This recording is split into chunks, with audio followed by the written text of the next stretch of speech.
Kia ora ana. My name is Analiese Robertson. I am the Professional Development and Networks Manager for ACE Aotearoa, as was previously mentioned. I'd also like to say that this is the second time I've been in this room this week, being a very active citizen this week, and would like to say talofa to our Samoan people out there. It's also Samoan Language Week, so I just wanted to take the opportunity to acknowledge that. And to think about that in the context of why we're here today. So for many who tuned up to the official celebration that was held here on Tuesday, it possibly was the first time they've ever been into Parliament.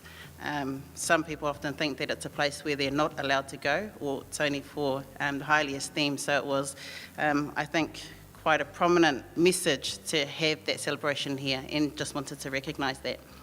So I thought it's afternoon, let's start on a high. And I want to take you to Wairoa. We all know where Wairoa is. Please put your hand up. Excellent. So for those who don't know where Wairoa is located between Napier and Gisborne. And why I want to talk about Wairoa is because in 2010, and somebody mentioned that we haven't heard that much about local government, referring to the local government election that happened in 2010, Wairoa achieved a 57% vote turnout. So why is that significant? Because last year, leading up to the local government election, they achieved a 62% vote turnout. So that's a 5% increase. That's pretty good for Wairoa. When we think about Wairoa in the context, there's 8,481 people that live there. And of that population, 4,797,000 are Māori that live there. So that's quite a significant achievement, I think, and I want you to think about Wairoa as I go through and talk about what adult community education is doing in terms of our civics education approach in communities. So in 2011, which was the last election, leading up to, we had the Electoral Commission attend, and Kirina, who is not here, who works for the Enrolment Services, attended, and Stacey was there as well, to talk about the importance of being enrolled to vote. So we're taking it back a step. Some genius participant who was at our conference stuck their hand up and said, I've got a great idea. Why doesn't the Electoral Commission and ACE Aotearoa create a resource that can be used with adult learners? So for Kirina and I, we kind of sat there going, oh, great, that's going to be a lot of work. But thought about the potential of that.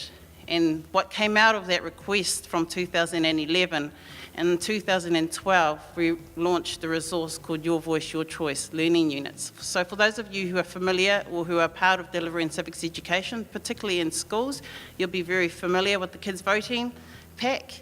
The Your Voice, Your Choice resource has been adapted to be adult friendly for use with adult learners, and it's based on the kids voting package. So we had this flashy resource that was launched, 1,000 copies flew off the shelf on request, sent out to our ACE providers around the country, but we knew that with anything nice, flash and published, that they often sit on shelves and don't go any further. So we needed to think, ACE Aotearoa is a professional development body, how can we ensure that this resource actually does something more than just sit there? So through our professional development role, we started to promote and deliver workshops in collaboration with the Electoral Commission. So together with the local registrars from around the country, we waited for people to bang on our door and say, please come and do this workshop with us. And as a result of that, since 2012, we've been delivering these workshops around the country. The first one was in Auckland. We've been to Christchurch, we've been to Southland, Invercargill, Taranaki, and we also went to Wairoa. Now, I just want to acknowledge my colleague who's sitting there, Tai Samaili, who is back in Auckland as a result of an inquiry from Serco, the Mount Eden Men's Corrections Facility, aka the prison, contacted the Electoral Commission and asked if we could provide civics education for the inmates in remand. So there's about 996 men there, with obviously a lot of time on their hands, but also a genuine interest to build their knowledge of the New Zealand local and national government system. So what's one thing that we know adults like to do? Talk about the issues. That's a strong approach in the civics education workshops that we do. This is an example from Auckland, not picking on Auckland, in terms of inorganic rubbish. So the first workshop that we did, we had one wonderful woman put her hand up and say, I live in Otara in South Auckland and my inorganic rubbish hasn't been collected yet. And another woman at the other side of the table put her hand up and then said, really? I live in Remuera and sometimes I don't even wait for my rubbish to get collected, it gets picked up straight away. So in terms of the issues that are shared there, it allows learners or participants to think about what are the issues or what are the things that matter to them the most, what are the things that are important to them, which is the first point of engagement. In some areas, like the Hicks Bay, some of the issues are more national, and I don't need to go into that. So I just wanted to put these up so that you could see what the point of engagement for us was in terms of the resource, but also how these the workshops provide an opportunity for us to start to have a conversation about the importance of civics education. I don't need to talk about that because that's been talked about all day. Same statements, very consistent with international and national, and I'm sure some of my fellow panellists will talk about the same things, reasons why we don't vote. So again, the workshops are an opportunity to not just think about or make assumptions that people know about how the system works. What we've found as an insight through these workshops is that a lot of people either don't know how the system works or their understanding of how the system works is actually incorrect. So what have we learnt from all of this?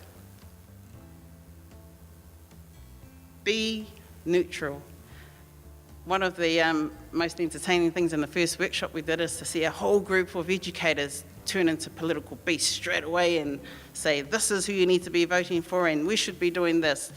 So one of the things we did stress in terms of civics education, the importance of being apolitical. You need to talk about it, talk about the issues, include leaders. So again, I go back to Wairoa. Something that was instrumental in what they achieved is that they involved influential leaders to effect change there. You need to show when it works, not just when it doesn't work. So again, going back to Wairoa, they had one of the key people who were involved. It wasn't enough to just do civics education. She ran for local council and she got in. And again, just reiterating what has been shared with us today is that we need to create a culture. Kia ora.